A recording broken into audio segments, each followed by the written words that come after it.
रहस्यमयी चित्र। एक अनसुलझी हत्या शहर के सबसे प्रतिष्ठित परिवारों में से एक राजगढ़ के ठाकुर देवेंद्र सिंह अपनी हवेली में मृत पाए गए। यह कोई साधारण मौत नहीं थी। कमरा अंदर से बंद था, कोई खिड़की टूटी नहीं थी और न ही जबरदस्ती घुसने का कोई निशान था। शरीर के पास ही एक पुरानी पेंटिंग गिरी हुई थी और जमीन पर लाल रंग की कुछ अजीब बूंदें बिखरी थीं। हत्या की खबर जंगल की आग की तरह फैल गई।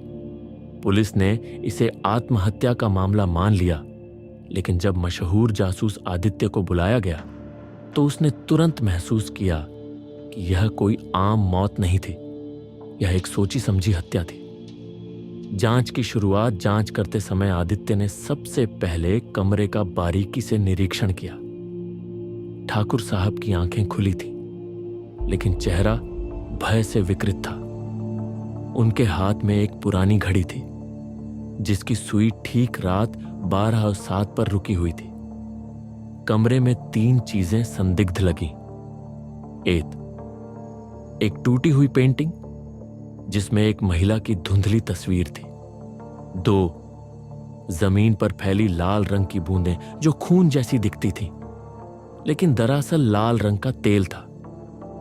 3 अलमारी के पास एक जली हुई मोमबत्ती, जबकि कमरे में बिजली ठीक से काम कर रही थी।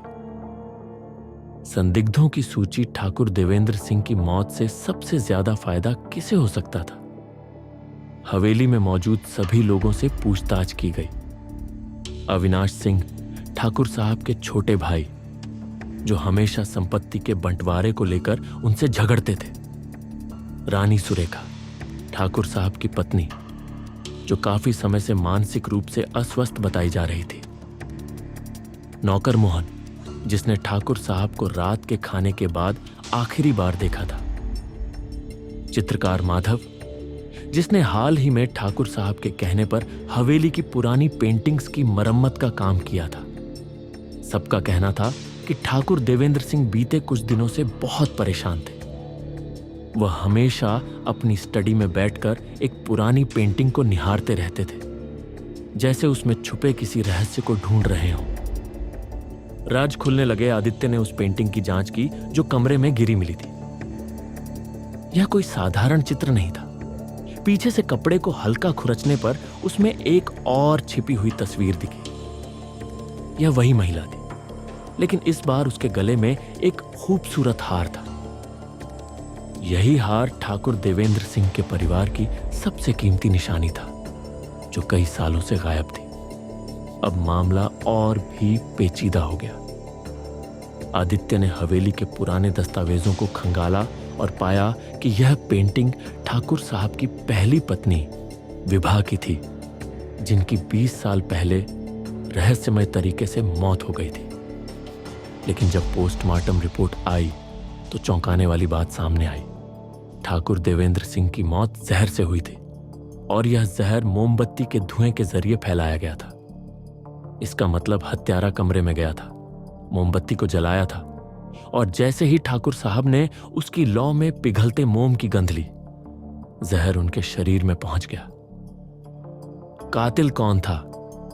सबूत धीरे धीरे मिल रहे थे, लेकिन आदित्य को अब भी हत्यारे को पकड़ने के लिए एक अंतिम चाल चलनी थी। उन्होंने सभी संदिग्धों को उस पेंटिंग के पास बुलाया और कहा, इस पेंटिंग में छुपा एक बड़ा रहस्य था जो ठाकुर साहब जानते थे और उनका कातिल भी यह जानता था।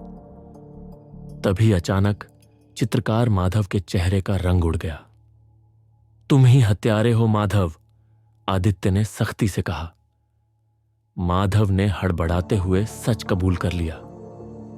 20 साल पहले ठाकुर देवेंद्र सिंह ने अपनी पहली पत्नी विभा को एक झगड़े के बाद गुस्से में मार दिया था और उसके गहनों को गायब कर दिया था। माधव उस समय घर में एक नौकर था और यह भयानक राज जानता था।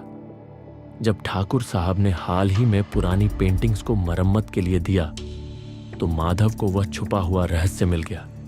उसे समझ आ गया कि ठाकुर साहब ने अपनी पत्नी की हत्या की थी और अब उन्हें इस सच्चाई का डर सताने लगा था। यही मौका था बदला लेने का। माधव ने मोमबत्ती में एक धीमा जहर मिला दिया, जिसे जलाने पर जहरीली गैस निकलती थी। ठाकुर साहब जैसे ही स्टडी में गए और मोमबत्ती जलाई, कुछ ही देर में उनकी मौत हो गई। अंतिम न्याय पुलिस ने माधव को गिरफ्तार कर लिया। हवेली, जो अब तक धन और वैभव का प्रतीक थी, एक काले रहस्य की साक्षी बन गई। आदित्य ने आखिरी बार पेंटिंग को देखा और मन ही मन सोचा, सच कभी छुपता नहीं, बस वक्त आने पर सामने आ जाता है। अगर आपको यह कहानी पसंद आई हो और आप इसी तरह की और रोमांचक और रहस्यमयी कहानियां सुनना चाहते हैं, तो हमारे चैनल को सब्सक्राइब करना न भूलें। वीडियो को लाइक करें, अपने विचार कमेंट में साझा करें और बेल आइकन दबाएं, ताकि आपको हमारी नई कहानियों की सूचना सबसे पहले मिले। आपके सहयोग से हमें और बेहतरीन कहानियां लाने की प्रेरणा मिलती है। धन्यवाद।